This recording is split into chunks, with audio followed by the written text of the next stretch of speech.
오늘 하나님의 말씀은 누가복음 24장 13절부터 보시겠습니다. 누가복음 24장 13절부터 본문 말씀은 35절까지인데요. 20절까지만 보도록 하겠습니다. 누가복음 24장 13절부터 20절까지 말씀만 제가 한 절 읽고 여러분이 한 절 읽고 교독하시겠습니다. 보라, 바로 그날에 그들 중에 두 사람이 예루살렘에서 60스타디온쯤 떨어진 엠마오라 하는 마을로 가면서 그들이 함께 이야기를 나누며 의논할 때 예수님께서 친히 가까이 오사 그들과 같이 가셨으나 그분께서 그들에게 이르시되 너희가 걸으면서 서로 주고받는 이것들이 무슨 대화이기에 너희가 슬퍼하느냐 하시니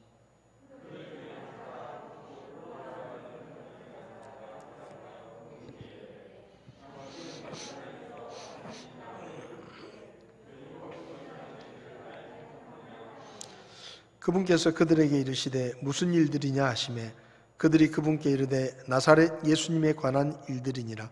그분은 하나님과 온 백성 앞에서 행동과 말에서 능력 있는 대언자였는데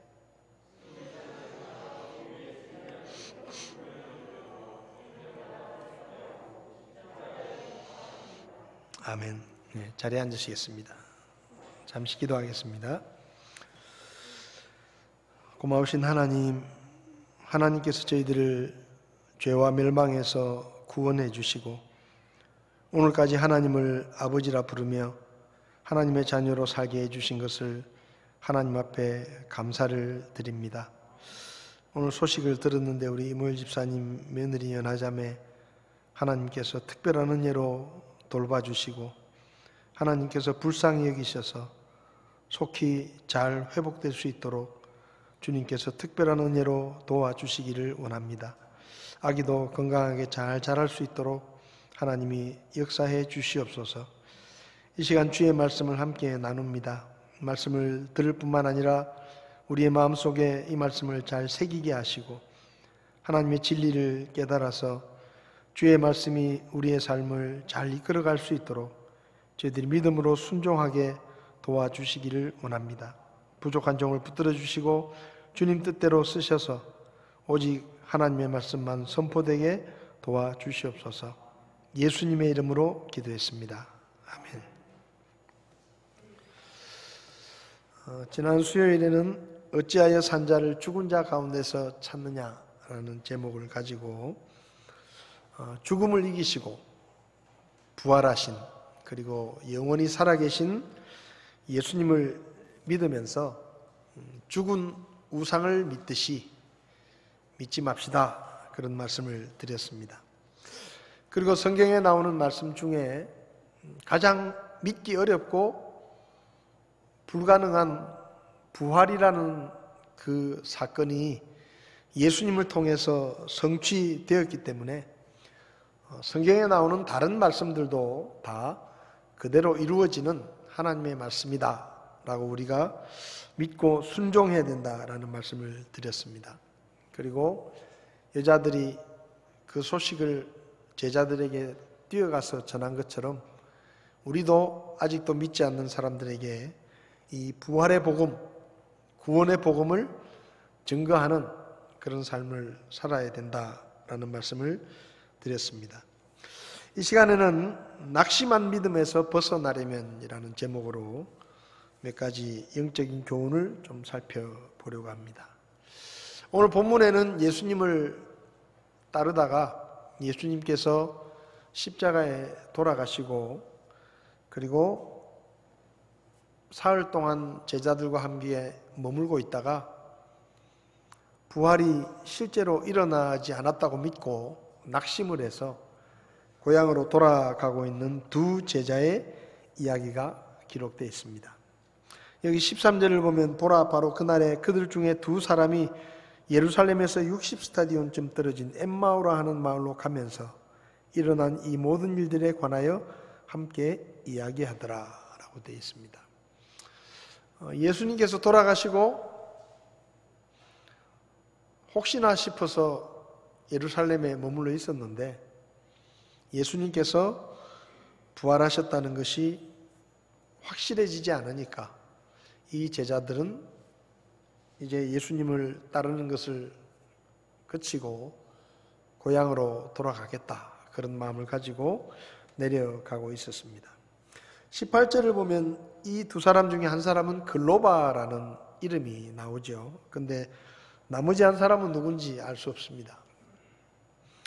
그런데 요한복음 19장 25절을 보면 예수님께서 십자가에 못 박히셨을 때 그 십자가 바로 곁에 여자들이 몇 사람 있었는데 예수님의 어머니 마리아와 몇 명의 여자들이 있었는데요.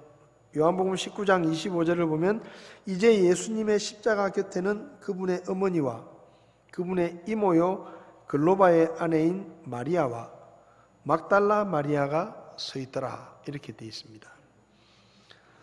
그러니까 이 글로바의 아내라고 적혀 있는데 이 글로바라는 사람은 예수님의 어머니인 마리아의 여동생과 결혼을 한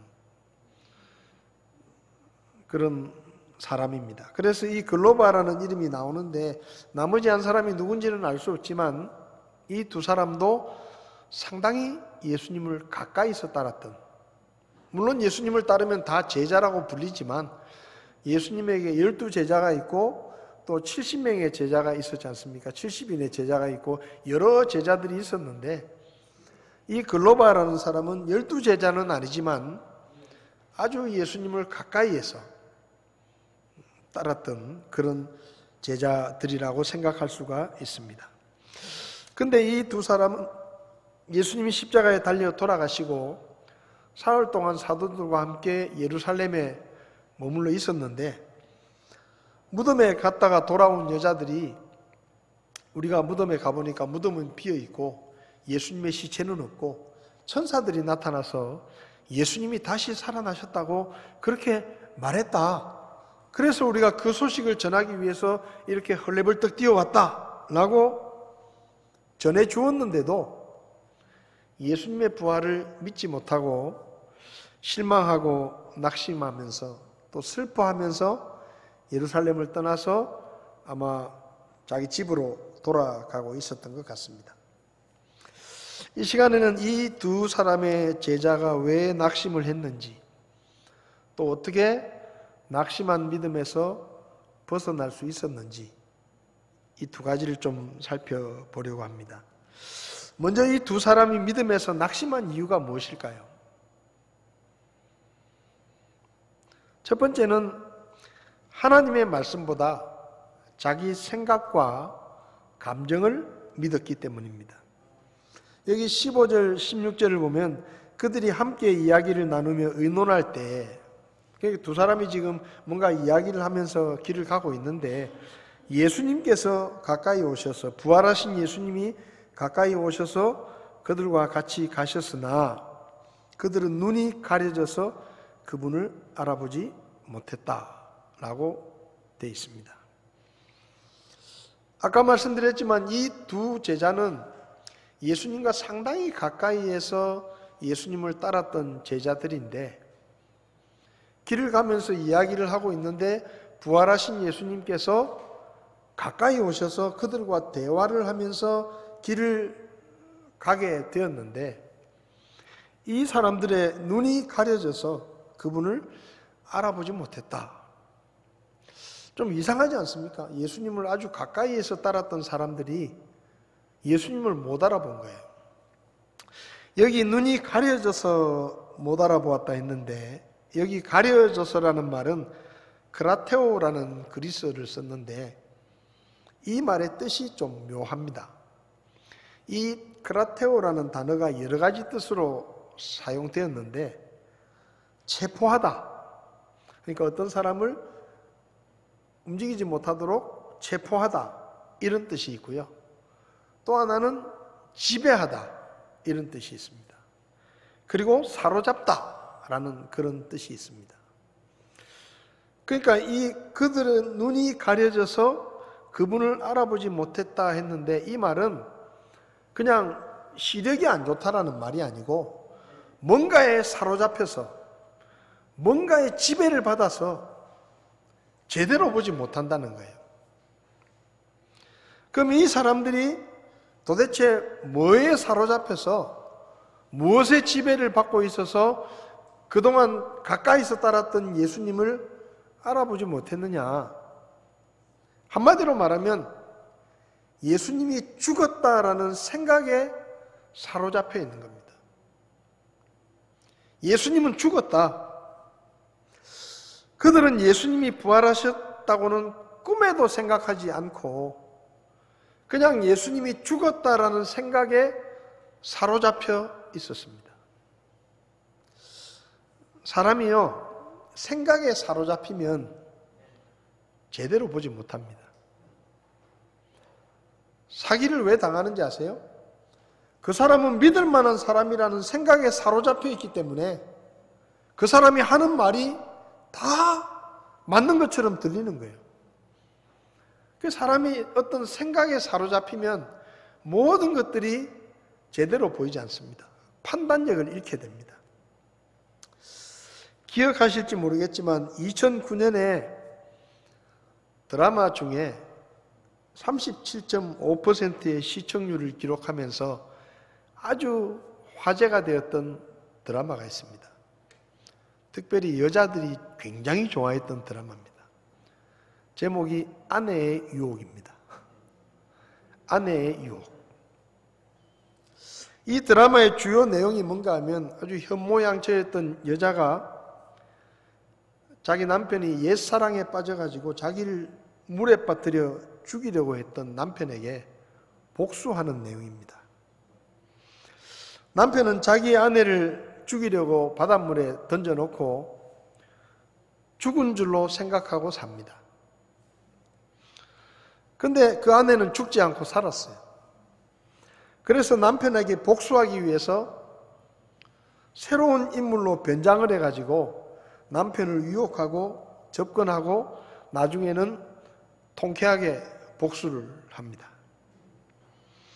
근데 사람들은 드라마를 보면서 그 여자가 도대체 어떤 모습으로 변장을 해가지고 남편을 속이고 복수를 할까 생각을 했는데 의외로 간단했습니다.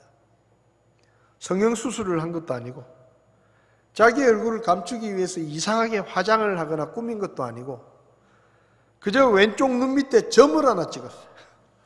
왼쪽 눈 밑에 점을 하나 딱 찍고 완전히 다른 사람인 것처럼 말하고 딴 사람인 것처럼 행동합니다.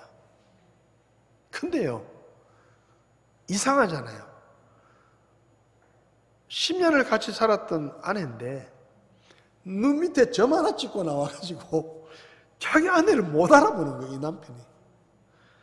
그래가지고 완전히 새로운 사람인 줄 알고 그 주변 사람들도 전혀 새로운 사람인 줄 알고 속아 넘어가가지고 결국 이 남편을 바람나게 한 옛 애인과 이 남편에게 통쾌하게 복수를 합니다. 여러분, 생각이라는 게 이렇게 무서운 거예요. 내 아내는 분명히 죽었다. 내가 죽였다. 이 생각에 사로잡혀 있으니까 눈 밑에 점 하나 찍고 나와도 못 알아보는 거예요. 이 제자들도 마찬가지입니다. 예수님은 죽었다. 예수님은 분명히 죽었다. 내가 그분이 십자가에 달려 죽는 것을 내 눈으로 봤고 그분이 무덤에 장례 치르는 것을 내 눈으로 봤고 그래서 그분은 죽었다. 이 생각이 그들의 눈을 가려버린 겁니다. 그러니까 예수님이신 것도 못 알아보고 그들이 그렇게 오랫동안 들었던 예수님의 목소리도 알아채지 못하는 이런 지경이 된 겁니다. 사실 본문에 나오는 이 두 제자들은 예수님이 눈에 보이는 사람의 모습으로 나타나셨잖아요. 그들과 대화를 하셨잖아요. 그런데도 예수님을 알아보지 못했어요. 그런데 우리는 어떻습니까? 우리는 처음부터 하나님은 영이시다라는 말로 끝났어요. 예수님처럼 우리 눈앞에 예수님이 나타나신 적도 없습니다. 예수님이 이 제자들에게 목소리로 직접 이야기를 하신 것처럼 하나님께서 우리에게 어떤 음성으로 그분의 목소리를 우리에게 들려주신 적도 없습니다. 그러니까 어떻게 보면 본문에 나오는 이 두 제자들보다 우리가 하나님이 지금 나와 함께 계신다는 것을 믿는다는 것이 훨씬 어려운 일입니다. 왜냐하면 이 두 사람은 그래도 지금 눈앞에 예수님이 있잖아요. 그리고 그 예수님이 말씀도 하시잖아요. 그런데도 예수님이 죽었다라는 생각에 사로잡혀 있으니까 그분을 알아보지 못했는데, 우리는 하나님 한 번도 본 적도 없고, 하나님이 우리에게 나타나셔서 동수야 부르신 것도 아니고, 한 번 저한테 속 시원하게 이야기를 해주신 것도 아니고, 보지도 듣지도 못했어요. 그러니까 우리는 하나님이 지금 나와 함께 계신다라는 것을 믿는 게 정말 쉽지 않습니다.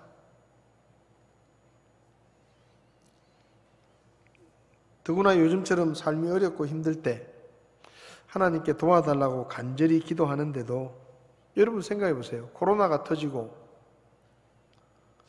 전 세계에 있는 예수 믿는 사람들이 매일마다 뭐라고 기도하겠어요? 하나님, 이 코로나 좀 빨리 좀 해결해 주십시오. 전 세계 예수 믿는 숫자로 통계로 따지면 23억 정도 된다고 하는데, 물론 그 중에 구원받은 사람이 얼마나 되는지는 모르지만 어쨌든 23억의 사람들이 매일마다 하나님, 이 코로나 좀 어떻게 좀 해결해 주십시오. 간절히 기도합니다. 근데 이놈의 코로나가 1년을 더 가요. 지금 아무것도 달라지지 않아요. 나아지지 않아요. 정말로 하나님이 살아계신다면, 정말로 하나님이 나와 함께 계신다면 왜 하나님이 우리 기도를 안 들어주시는 겁니까? 하나님이 계신다는데, 하나님이 살아계신 분이라고 하면 왜 이렇게 나를 괴롭히시는 거예요? 우리를 왜 이렇게 힘들게 하시는 거예요?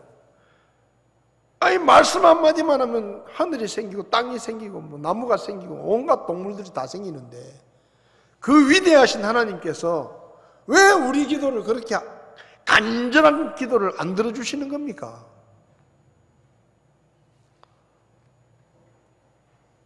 낙심이 될 때가 있어요. 이럴 때는 또 희한해요.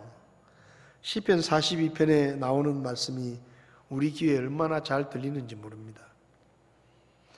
시편 42편 9절을 보면, 내 반석이신 하나님께 내가 말하기를 주께서 어찌하여 나를 잊으셨나이까? 내가 어찌하여 원수의 학대로 인해 애곡하며 다니니까 하리로다. 내 원수들이 내 뼈를 찌르는 칼같이 나를 모욕하여 날마다 내게 말하기를 내 하나님이 도대체 어딨냐? 라고 말한다는 거예요. 지금 이 시대에 안 믿는 사람들이 제일 많이 하는 말이 이 말입니다. 야, 너희들이 믿는 하나님이 살아계신다며. 근데 왜 하나님이 교회를 보호해주지 않고 예수 믿는 사람들을 도와주지 않고 지켜주지 않으시고 교회가 그렇게 코로나에 많이 걸리고 난리냐? 응? 니들 하나님이 살아계시다며. 하나님께 기도하면 들어주신다면서. 너희들이 하나님의 자녀라면서. 그럼 네 하나님은 도대체 뭐하고 있냐 지금? 아무리 코로나가 힘들어도 네 사업은 잘 되고, 네가 하는 장사는 잘 되고, 교회에서는 환자가 나오면 안 되고, 하나님이 보호해 주시고 지켜주시고 그래야 되는데, 이 세상이 어찌 된 게 지금 터졌다면 교회냐? 물론 이상한 교회들에서 많이 터집니다만은, 왜 하나님이 너희들을 보호해주지 않느냐? 도대체 네 하나님은 뭐 하는 거냐? 라고 우리에게 물어요. 야, 네가 예수 믿으면 네가 형제들 중에 제일 잘 살아야 되는 거 아니냐? 야, 너 예수 믿는데 왜 시험에서 떨어지냐? 왜 네 자식들 대학에 못 가냐? 왜 좋은 데 취직 못하냐? 아, 하나님이 늘 지켜주시는데 왜 그런 병에 걸리냐? 수도 없이 말해요. 수도 없이. 그렇게 말합니다. 그런 말을 들으면 우리 생각이 복잡해집니다. 진짜로. 하나님이 계시다는데 왜 내 기도는 안 들어주지? 저 사람 기도는 잘 들어주시는 것 같은데 저 사람은 돈도 잘 벌게 해주시면서 왜 나는 그렇게 안 해주시는 거야? 생각이 점점 복잡해집니다. 그러다 보면 하나님의 말씀을 잊어버리고 우리의 생각이 점점 우리를 지배하기 시작합니다. 우리의 생각이 우리를 사로잡게 됩니다.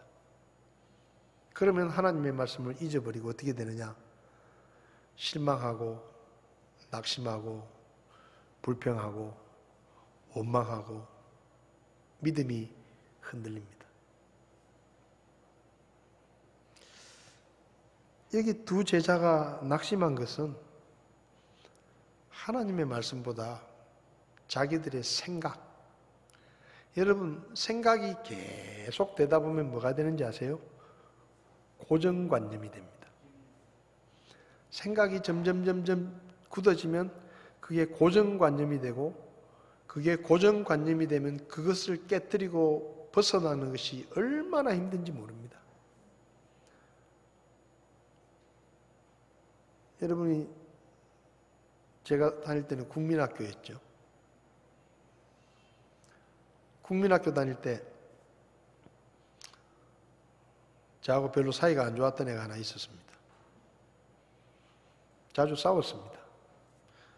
근데 안타깝게도 걔가 좀 컸습니다. 그래서 싸움을 하면 3번은 내가 이기고 7번은 걔가 이기고 많이 맞았습니다. 근데 지금도요, 그의 얼굴이 생각이 나요. 딴 애들 얼굴은 기억이 안 나는데 저를 괴롭혔던 아이는 생각이 나요. 그 얼굴이. 이름도 안 잊어버려져. 그리고 그놈은 아직도 나에게 나쁜 놈이에요. 그놈은 아직도 나에게 나쁜 놈이에요. 지금 어디서 뭐라고 사는지도 몰라요.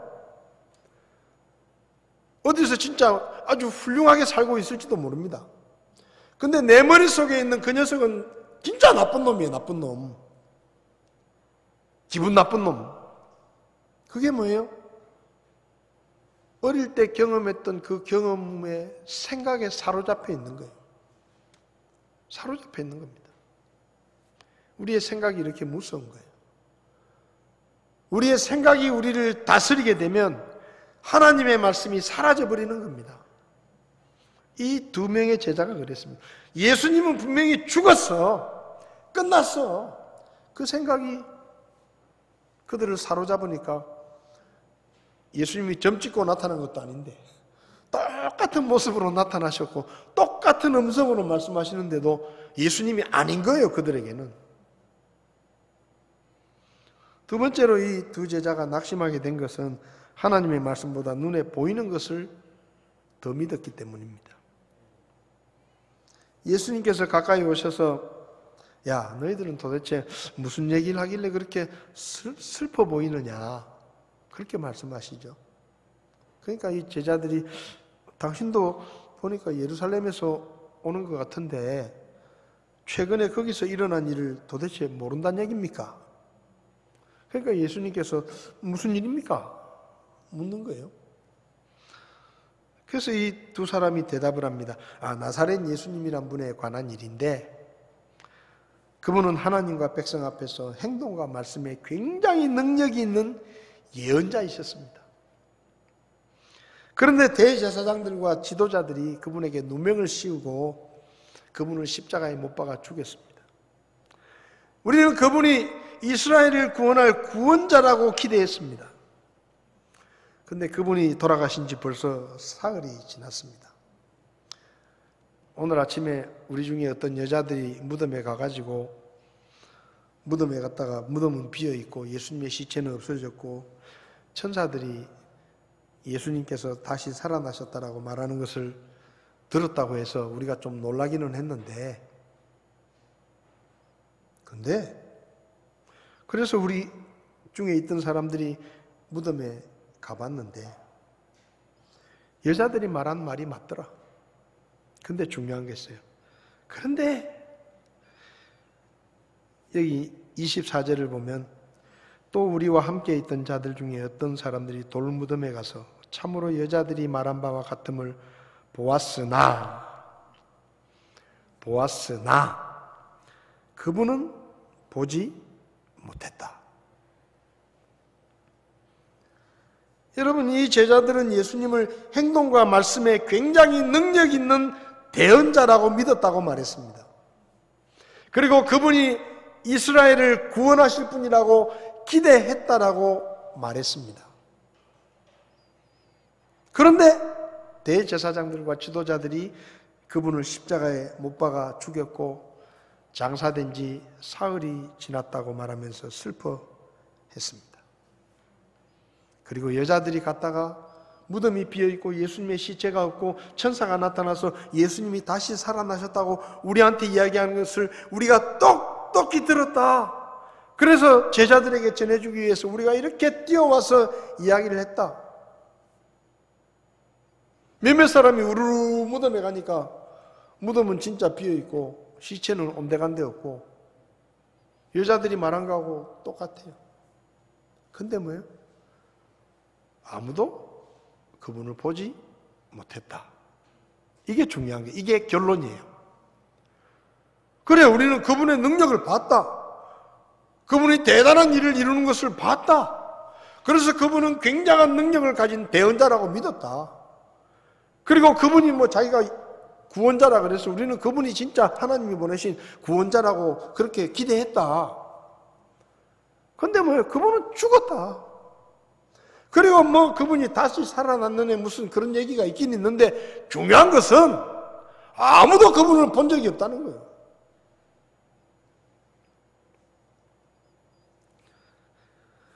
예수님의 말씀보다 눈에 보이는 것, 그것을 그들은 믿기로 결정한 것입니다. 그분이 다시 살아나시겠다고 우리에게 이야기를 했었고, 우리가 그분이 위대한 대언자라고 믿었고, 그분이 이스라엘을 구원할 자라고 기대했지만, 그분은 죽었고, 뭐 그분이 다시 살아났네 하는 소문도 있지만 아무도 본 사람이 없지 않냐? 그거예요. 결론은 아무도 본 사람이 없으니 우리는 그걸 믿을 수 없다는 겁니다. 하나님의 말씀보다 눈에 보이는 것을 믿으려고 하면 믿음이 흔들리게 됩니다. 여러분, 오늘 많은 사람들이 말합니다. 너희들이 믿는 하나님을 보여주면 내가 믿을게. 여러분, 하나님께서는 우리에게 믿음을 요구하시는데 무엇을 믿는 믿음이냐? 보는 것을 믿는 믿음이 아니라 하나님의 말씀을 믿는 믿음을 우리에게 요구하십니다. 눈에 보이는 것을 믿는 것이 아니라 눈에 보이지는 않지만 하나님의 말씀에 기록된 말씀들을 우리가 믿기를 하나님은 기대하시는 거예요. 말씀보다 눈에 보이는 것, 눈에 보이는 환경, 눈에 보이는 내 상황, 눈에 보이는 현실, 뭐 그분이 부활하셨다는 소문은 있지만 아무도 본 적이 없지 않냐? 그런 마음들이 우리 속에 들어오면 하나님의 말씀이 안 믿어집니다. 봐야 믿지. 근데요, 여러분, 봐야 믿는다는 말은 모순이에요. 보면 믿는 게 아니고 아는 겁니다. 보면 절대 믿을 수가 없어요. 보면 깨달을 수는 있고, 보면 알 수는 있지만, 보고 나면 믿는 것은 불가능해요. 왜? 믿는다는 것 자체가 안 보이는 것을 믿는 게 믿음이에요. 보는 건 아는 거예요. 여러분, 제가, 성도 여러분, 우리 집에 가면 금송아지가 10마리 있습니다. 그렇게 제가 이야기를 하면 여러분들이 안 믿으실 거예요. 그죠? 근데 제가 이번 주일날 진짜 금송아지 10마리를 딱 강대상에 올려놓고 보십시오. 우리 집에 금송아지 이만한 거 10마리 있습니다. 제가 이렇게 여러분들에게 보여주면 여러분들은 그때 알게 될 거예요. 아, 우리 목사님 집에 진짜 금송아지가 있구나. 근데 그건 믿는 게 아니에요, 그건. 그거는 깨닫는 겁니다. 아는 거예요. 여러분, 예수님을 아는 것으로 구원받지 못합니다. 예수님이 어떤 분인지 아는 것으로 구원받지 못해요. 믿어야 구원받아요. 믿어야. 이 제자들은 하나님의 말씀보다 자기들의 눈에 보이는 것을 더 중요하게 여기고 눈에 보이는 것을 믿었습니다. 그래서 낙심한 거예요. 여러분, 우리가 우리의 생각 속에 사로잡히거나 자꾸 눈에 보이는 뭔가를 자꾸 쫓아가다 보면 하나님의 말씀이 안 믿어집니다. 믿음이 흔들리게 돼요. 하나님이 우리를 그렇게 사랑하신다는데 왜 우리 집은 이렇게 가난하고, 하나님이 뭐 자기 아들도 아끼지 않고 나한테 주셨다며. 근데 왜 돈은 안 줘? 응? 눈에 보이는 거. 안 믿는 사람들이 더 잘 살아. 나쁜 놈들이 더 잘 살아. 그렇잖아요. 사기치고 거짓말하고 도둑질하고 더 잘 살아, 더 잘 살아. 마약 파는 애들이 더 잘 살고, 예수 믿는 우리보다 더 잘 먹고 잘 살고 좋은 차 타고 다니고 큰 집에 살고 깜빵도 안 가, 걔들은. 뭐 웬만한 죄 지어도 풀어주고, 힘없는 사람은 뭐 편의점에 가가지고 2,300원 훔치면 감옥에 가는데, 응? 세상이 그렇잖아요. 이 세상은 애당초 불공평한 거예요. 왜? 이 세상은 지금 하나님이 다스리시는 세상이 아니에요. 마귀가 다스리는 세상이기 때문에 이 세상은 애당초 불공평한 겁니다. 근데 우리가 눈에 보이는 것만 보면 우리 믿음이 흔들려요. 아, 나는 그렇게 열심히 헌신하고 교회 열심히 나가고 예배드리고 믿음으로 살고 말씀에 순종하면서 사는데 도대체 하나님이 왜 나한테는 무슨 감정이 있으셔가지고 사업도 이렇게 안 되고 우리 애들은 저렇게 공부도 못하고 좋은데 취직도 안 되고 아빠 찬스가 없어서 그런가, 엄마 찬스가 없어서 그런가, 하나님 찬스는 뭐야 그럼? 네? 그런 생각이 들어요. 정말 믿음으로 열심히 주님 앞에 헌신하고 섬겼는데 갑자기 큰 병에 걸려서 죽기도 하고, 정말로 교회에서 기둥같이 섬기던 집사님 가정이 교통사고가 나가지고 하루아침에 세상을 떠나기도 하고, 그런 일이 왜 생겨요? 네? 사도 바울 같은 사람은 좀 더 오래 살지. 그렇잖아요. 그 놀라운 사역을 했던 사람이 왜 목이 잘려가지고 죽습니까? 비참하게. 멋있게 죽든지. 눈에 보이는 거. 여러분, 우리는 우리의 생각을 믿는 게 아닙니다. 우리의 느낌이나 감정을 믿는 게 아니에요. 우리의 느낌이나 감정, 우리의 생각은요, 하루에도 수천 번 달라지는 거예요. 그거 믿을 게 못 돼요. 우리가 믿을 것은 하나님 말씀밖에 없습니다. 하나님의 말씀을 믿어야 흔들리지 않고 낙심하지 않고 끝까지 주님을 따라갈 수 있는 거예요. 그래서 뭡니까? 예수님께서 오셔서 뭘 얘기하셨어요? 하나님의 말씀을 풀어주셨어요. 이 제자들이 어떻게 낙심한 믿음에서 벗어났느냐? 하나님의 말씀을 들었을 때 낙심한 믿음에서 벗어난 겁니다. 예수님께서 말씀하시죠.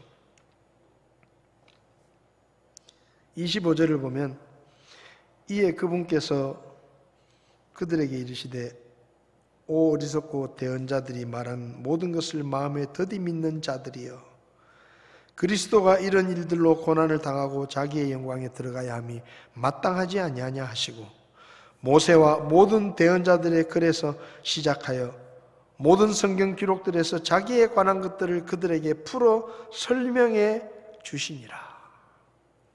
예수님께서 그 낙심에서 슬퍼하면서 예루살렘에서 떠나가고 있는 제자들에게 뭘 하셨다고요?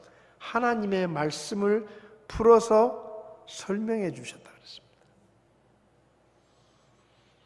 예수님의 키, 낙심한 제자들을 다시 일으켜 세우는 키, 그게 뭐냐? 하나님의 말씀이라는 거예요.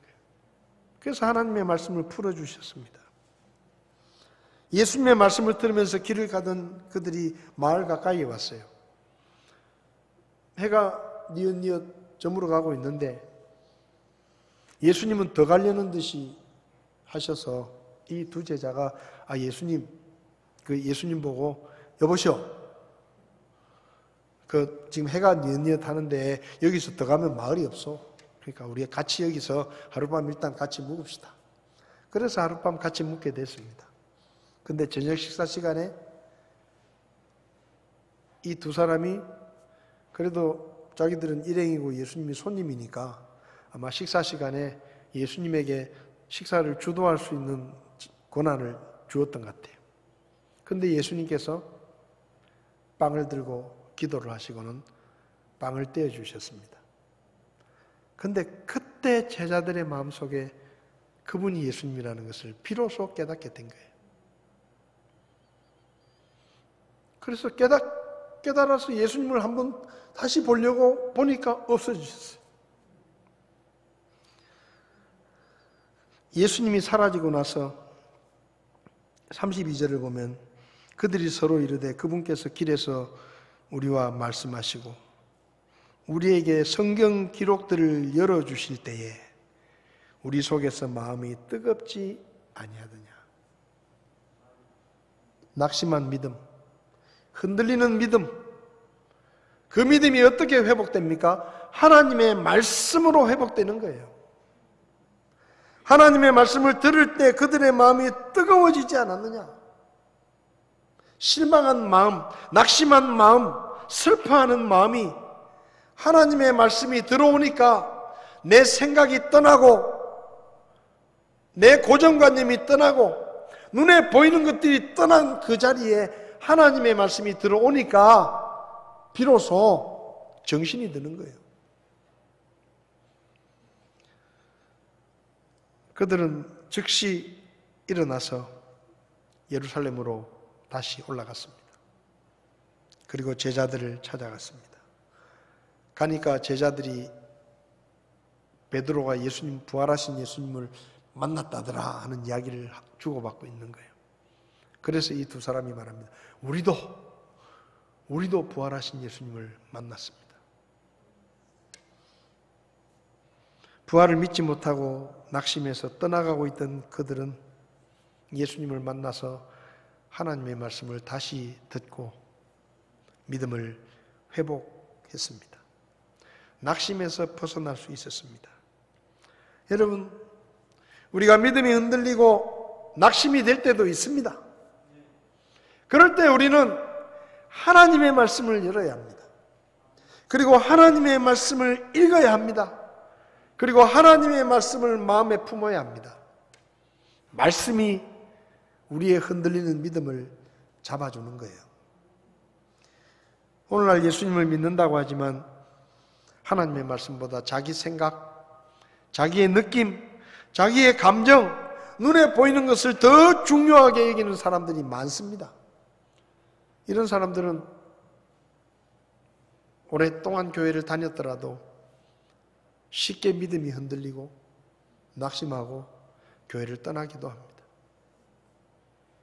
왜 그런지 아세요? 하나님의 말씀이 없기 때문에 그런 거예요. 예수님을 믿을 때는 하나님의 말씀을 통해 제가 죄인인 것을 깨달고 하나님께서 저를 사랑하셔서 저를 죽음과 멸망에서 구원하시기 위해서 하나뿐인 아들을 십자가에 죽게 하셨고 내가 그 예수 그리스도를 구원자로 믿으면 내가 구원을 받고 나의 모든 죄가 용서받고 지옥에 가지 않고 영원한 천국에 갈 수 있는 그런 말씀을 내가 믿습니다. 그리고 눈물을 흘리면서 하나님이 절대로 저를 버리지 않으실 것이고 이제 내가 주님만을 위해서 살겠다고 막 눈물 콧물 흘리면서 결심을 합니다. 그런데 한두 달 지나고 나면 딴 사람이 돼 있어요. 언제 그랬냐는 듯이 흔들 그냥 믿음이 흔들흔들하고 오락가락하고 뭐 조금만 힘들면 불평하고 원망하고 하나님이 어딨냐 그러고 따지고 왜 그러냐? 말씀이 없기 때문에 그래요. 말씀. 여러분 우리는 하나님의 말씀을 믿는 사람들입니다. 로마서 10장 17절에 그런즉 이와 같이 믿음은 들음에 의해서 오며 들음은 하나님의 말씀에 의해 오느니라. 믿음이 어디서 온다고요? 하나님의 말씀을 들음에서 오는 겁니다. 중요한 것은 내가 어떻게 생각하느냐가 아닙니다. 중요한 것은 내가 어떻게 느끼는가가 아닙니다. 중요한 것은 내 눈에 지금 무엇이 보이는가가 아니에요. 중요한 것은 하나님께서 뭐라고 말씀하셨느냐 하는 것입니다. 그게 중요합니다. 우리는 하나님의 말씀을 믿는 사람입니다. 그 말씀을 들을 때 우리에게 믿음이 오게 되고 우리의 믿음이 자라게 되는 거예요. 어떤 미션 스쿨에서 안 믿는 학생이 그 미션 스쿨에 입학을 해가지고 예배를 참석 안 하는 거예요. 계속 예배를 빠지는 거예요. 그래서 교목 목사님이 불렀어요. 불러가지고 자네는 왜 예배 자꾸 빠지나? 그러니까 그 학생이 이렇게 말했습니다. 목사님, 저는 성경을 읽어도 도무지 이해가 되지 않습니다. 그리고 성경을 믿을 수가 없습니다. 아니 제가 성경을 이해하지도 못하고 믿지도 않는데 예배 가면 뭐합니까?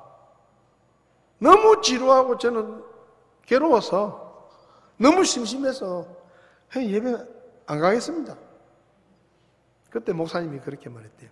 학생, 방금 자네가 말한 걸 한마디도 빼놓지 말고 거꾸로 이야기해봐라. 학생이 가만히 생각하더니 이렇게 말했어요. 제가 예배에 참석하지 않기 때문에 성경 말씀을 믿지 못하는 것이고 성경 말씀을 믿지 못하니까 성경 말씀을 이해하지 못하는 것입니다. 그래, 그 말이 맞다. 그래, 그게 문제다, 그게. 네가 하나님 말씀을 이해하지 못하고 믿지 못해서 예배 안 나오는 게 아니고 네가 예배를 안 나오니까 하나님의 말씀을 믿지 못하고 이해하지 못하는 거다. 그러니까 한번 예배 나와봐라. 응? 맞습니다. 하나님의 말씀을 이해하지 못하고 그분의 말씀을 믿지 못해서 우리의 믿음이 흔들리는 게 아니고 하나님의 말씀을 안 믿으니까 우리 마음속에 하나님의 말씀이 안 들려오고 없으니까 하나님 말씀이 멀어지고 말씀이 흔들리게 되고 믿음이 흔들리는 거예요. 여러분, 여러분의 생각에 속지 마십시오. 여러분의 느낌이나 감정에 속지 마십시오. 여러분의 눈에 보이는 것들에 속지 마십시오. 진리이신 하나님의 말씀에 귀를 기울이고 여러분의 믿음이 흔들릴 때, 뭔가 의심이 생길 때, 눈에 보이는 것들 때문에 낙심이 될 때 자꾸 생각하지 마세요. 생각하지 말고 성경을 여세요. 그리고 하나님께서 뭐라고 말씀하셨는지를 들으시기 바랍니다. 그게 믿음에서 흔들리지 않고 낙심한 믿음을 벗어버리는 비결입니다. 하나님의 말씀을 즐겨 묵상하시고, 코로나 시대에 얼마나 좋습니까? 친구 말 들을 시간 별로 없고, 가족들 따로 사는 가족들 말 들을 시간 별로 없잖아요. 그 시간에 TV만 쳐다보고 있지 말고, 인터넷만 쳐다보고 있지 말고 하나님의 말씀을 열고 그분의 말씀이 무엇이라고 말씀하시는지를 들으십시오. 그러면 우리의 믿음이 자라게 될 것이고, 우리의 생각과 우리의 눈에 보이는 것을 밀어내고 하나님의 말씀이 우리 속에 들어오면 우리는 견고하여 흔들리지 않고 주님의 일에 더욱 힘쓰는 믿음의 삶을 살 수가 있게 될 것입니다. 잊지 마시기 바랍니다. 우리는 우리 생각을 믿는 사람들이 아닙니다.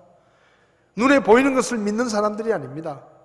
우리는 살아계신 하나님의 말씀을, 여기 기록된 말씀을 믿는 사람들입니다. 이 말씀을 믿고 흔들리지 마시기를 바랍니다. 기도하시겠습니다.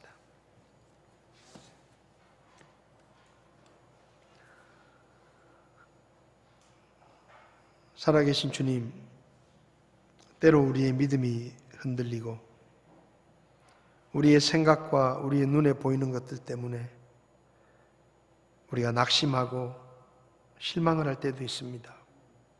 오 아버지 하나님, 그럴 때 우리가 우리의 생각과 눈에 보이는 것들에 빠져 있지 않게 하시고 그 자리에 하나님의 말씀을 품을 수 있도록 도와주시기 원합니다. 하나님의 말씀을 더 가까이 하고 더 많이 묵상하고 주의 말씀을 내 마음에 심음으로 우리의 생각과 우리의 눈에 보이는 것들이 밀려나고 하나님의 말씀이 우리를 다스릴 수 있도록 우리를 도와주시기를 원합니다. 세상이 혼란스럽고 사람들의 많은 말과 눈에 보이는 것들 때문에 우리의 믿음이 흔들리려고 할 때 주님의 말씀으로 우리를 바로잡아 주시고 흔들리지 않는 믿음으로 더욱더 열심히 주님을 위해 헌신하며 주님을 섬기는 우리 모두와 우리 교회가 될 수 있도록 도와주시옵소서. 우리에게 귀한 말씀을 주심을 감사드리며 예수님의 이름으로 기도했습니다. 아멘. 예배를 마치겠습니다.